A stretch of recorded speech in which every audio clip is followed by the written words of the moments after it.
L'IFDG fera partie, mais c'est peut-être celui qui ne sera pas candidat. Ah, ok. C'est tout. Le parti, nous, on est déjà là. Et on est très nombreux qui sont là, donc on fera partie.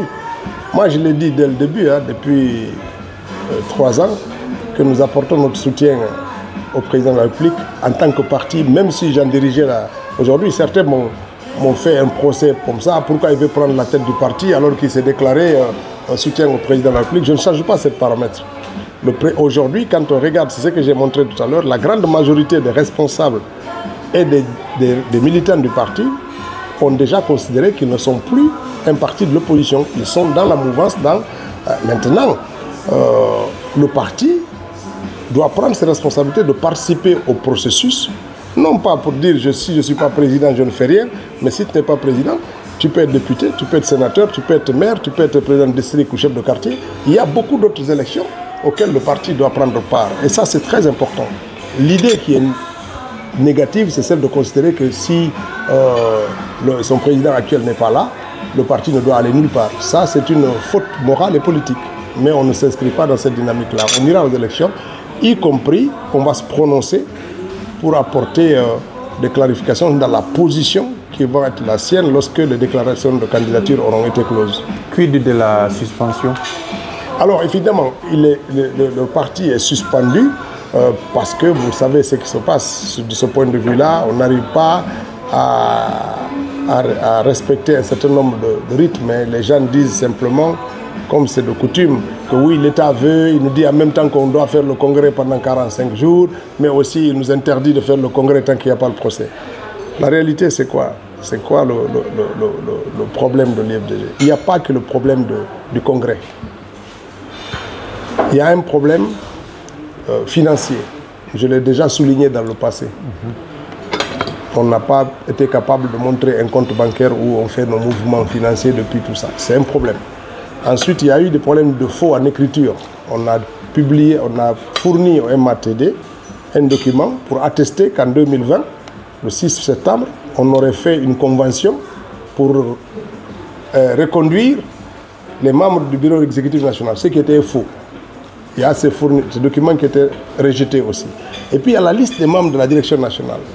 On les a demandé de fournir la liste des membres du bureau exécutif. Dans nos statuts et nos règlements intérieurs, c'est marqué les membres du bureau exécutif de l'IFDG sont au nombre de 350. Ils ont fourni une liste de 420. Et donc ça aussi, ça a été rejeté. Donc le problème de l'IFDG et ses suspensions ne sont pas liés qu'au problème du Congrès, sans oublier que les 420 qu'on a fournis, quasiment 70% de ces personnes n'étaient pas dans la liste de 2015, du dernier congrès. Donc c'est des gens qu'on a indexés comme ça, tu es bureau exécutif. Donc tout ça a entraîné beaucoup de suspicions des examinateurs pour rejeter tous les documents que l'IFDG a fournis. Donc en dehors du congrès, il y a d'autres problèmes. Il ne faut pas que les gens croient que... Or, nous, là, personne ne nous interdit de fournir aujourd'hui la liste des membres du bureau exécutif, de fournir les bons documents des comptes bancaires. Vous comprenez? De fournir les bons documents, personne ne les interdit, parce que la suspension vise à donner la chance de fournir jusqu'à ce qu'on soit dans une situation de dire, voilà, il ne reste que le congrès. Dans ce moment-là, on va s'accorder sur aller au congrès. Ça, c'est... Est-ce que tout ça, à date, est en train d'être corrigé? Non. On est dans une posture de défiance, ça vous le savez. Et dans ce contexte, on parle bien sûr de la présidentielle. Oui, non, il n'y a aucune démarche qui est faite pour corriger ça. Il y a des gens qui sont inscrits dans l'idée de trouver un prétexte pour justifier, bon, si le parti était dissous, pour dire oui, on a été dissous, ce qui nous empêche d'arriver à notre destin.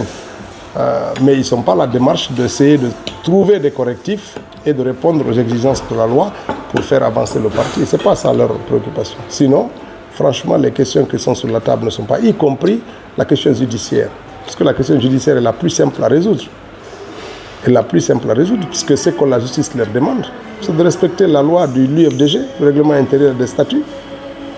Si ce règlement intérieur des statuts n'est pas complet, mais vous prenez acte qu'on n'a pas respecté les droits de M. Gawal et de consorts et de consorts. Le vendredi, il y a 2 semaines, le parti a encore été condamné au tribunal par rapport à d'autres exclusions, par le tribunal d'Exine aussi. Donc, il faut respecter les procédures. Si vous n'avez pas fait et que la justice vous le rappelle, vous prenez acte et on avance. Vous n'allez pas dire coûte que coûte, je l'ai sorti, il ne reviendra plus. Ça, c'est du langage qui ne fait pas avancer beaucoup de choses. on ne devrait pas s'inscrire dans ça. Mais en tout état de cause, si ce n'est pas officiellement le logo de l'IFDG qui va être utilisé pour des questions d'interdiction administrative, l'immense majorité des membres de la direction nationale vont se prononcer là-dessus, dans un point de presse, pour dire notre position. Ce ne sera pas quelque chose de clandestin.